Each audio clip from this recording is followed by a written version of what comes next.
1,000 into 300,000 within 10 years, 1.8 million in Germany only in the entire area. So I see that as very interesting, but that was created by a framework by the state, feed-in tariff system for solar, anything. The delegation was surprised to see in Germany supermarkets having not normal roofs, but solar roofs. Having a parking house, not a normal roof, no concrete use, but solar roofs. Having noise reduction walls on the toll road, the German Autobahn, you know, they were not normal material, but solar roofs. So it's been changing. And that some countries and towns go for 100% RE is something, but you need the partnership in all stakeholders, and the state is also inquired to provide the framework for companies to go forward with innovations as well in technologies. Yeah, there's a lot there. I think it'll be good to come back to feed-in tariffs, and I certainly want to come back to talk about agriculture a bit more. But you mentioned the idea of efficiency, and you mentioned nuclear power, and I'd like to bring those two together. And certainly from Siemens' point of view, so you have invested in looking at tech that drives energy efficiency. And what would be interesting, I don't know if you can answer this question, but what would be interesting to know is your take on the rate of development in pushing energy efficient technology. And the reason why I kind of asked that, I want to link that to nuclear power, is that, of course, the decisions for going for nuclear power is based on an extrapolation of the energy that we need in Malaysia, say from 2025 or 2021 now, I think, which doesn't really take into account, I imagine, the gains that we can make from energy efficiency, so we can do more with less energy. So, yeah. Well, actually, Siemens really hasn't gone into nuclear energy yet, but I think to mitigate the increase in energy requirements in the future, I think we'll have to opt for the renewable energies like the wind energy, biomass, solar, thermal, etc. And, as we speak, we have already, our CEO has already started discussions, dialogues with the Minister Chin, and we're also looking at some of the biomass projects in Pahang and Sabah. So I think for Malaysia, all this hype about nuclear energy, in my view, I think we are not ready yet, and we may not have the right infrastructure to actually adopt the nuclear energy at this point of time. So I would say that the renewable energy would be the way to go for Malaysia. If I may add, I think this country has not really addressed energy efficiency seriously. Only just recently have they come out with a so-called draft plan on energy efficiency. For 20 years, they had neglected energy efficiency, mainly because we were a petroleum exporting country, and we were very comfortable. We have plenty of oil and gas.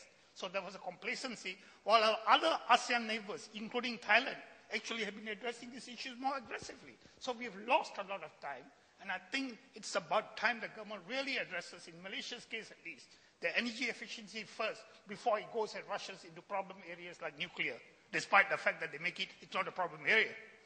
But I was a bit disappointed that Minister Chin didn't really answer the question of how we are going to go green. He only ended up most of the time talking about nuclear. To me, that alone doesn't make us go green. Maybe just one point to mention, and policies are not enough. Nice policy drafts are absolutely not bringing us any step further. It's just good ideas, dreaming, talk. We need acts. That is the same with the biofuel that time.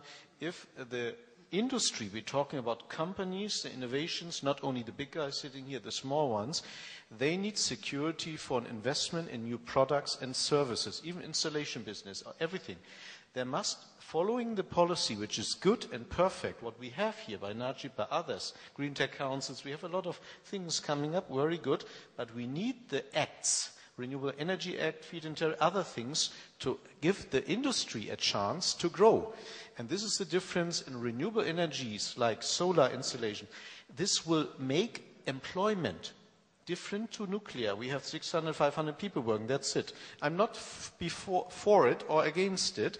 I'm just saying that renewables in many areas bring a lot of employment for different levels of the society, 10 times more employment than other areas having.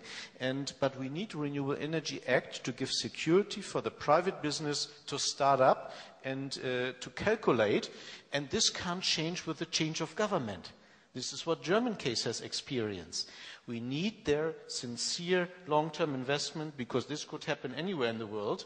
In Germany we had 30 years, 3 different governments. In Italy maybe 40 governments in 50 years. Malaysia we are ...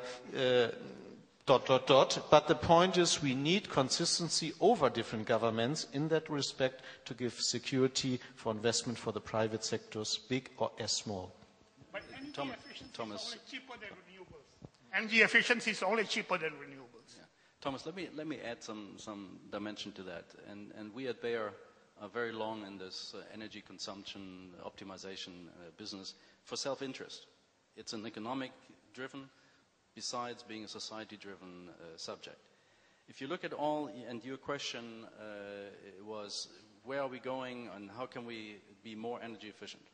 What I believe is most shocking in this whole discussion, versus 30, 40 years ago, today we have the technology. We are just, politically or otherwise motivated, not choosing to use it. Let me give you some example. In our Bayer Material Science subgroup, high-tech materials, we have an eco-commercial building. We have built about 4 of those buildings as showcases. In India, the eco-commercial building reduced the energy consumption by 70%. We built a childcare center in Monheim, Germany, where one of our subgroups headquarters is. We had an climate neutral building. So the building produces as much energy as it consumes. Water, same thing. And the list goes on and on. So if you're really interested in what can be done and what best practices are, if you go to our booth outside the Bayer stand, you can see our global sustainability catalog, which is about this thick. I truly believe it is not an issue of awareness, it's not an issue of technology. It's an issue of political will. Yeah, I think I've come to that sort of conclusion. So we need a green party like Germany. Gurmit, I'll vote for you. Green Party, Chairman? Well, I don't know. Prime Minister, Gurmit Singh? Yeah, I think you just hit on the point, If you look at EU's Renewable Energy Directive, it is very much a politically driven agenda. That's what it is. It's politically driven. It's not economically driven. I mean, when it was formulated, it was very much politically driven. They came out with what was said, the 20-20-20 policy, and they made sure they wanted to achieve it. I'll give you an example. I was recently in Livorno in Italy, and I saw some of the refineries in Italy. Italy is one of those few countries who actually buy our crude palm oil, not for biofuel, but for bioenergy.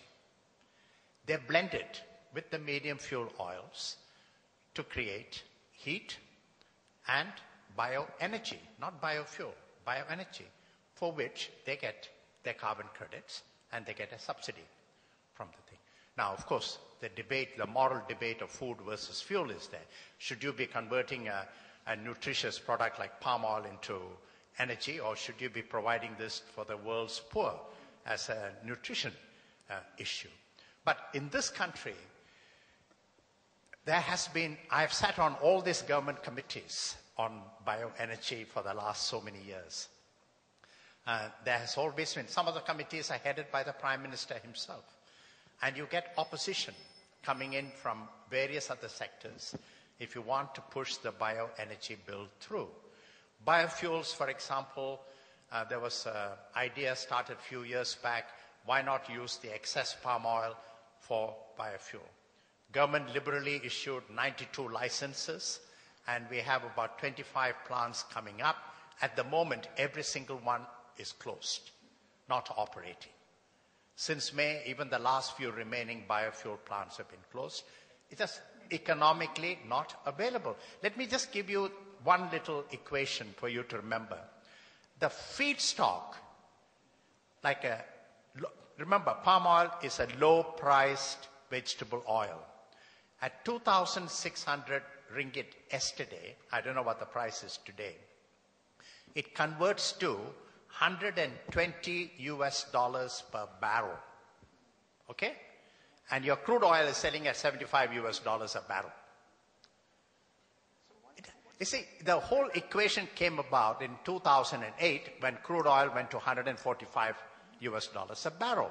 So the whole world woke up and said, we cannot afford it, so let us look at biofuels. So everybody jumped into the bandwagon as usual, and now we have got the total investment in the biofuel industry in this country, just palm oil based, is $2 billion.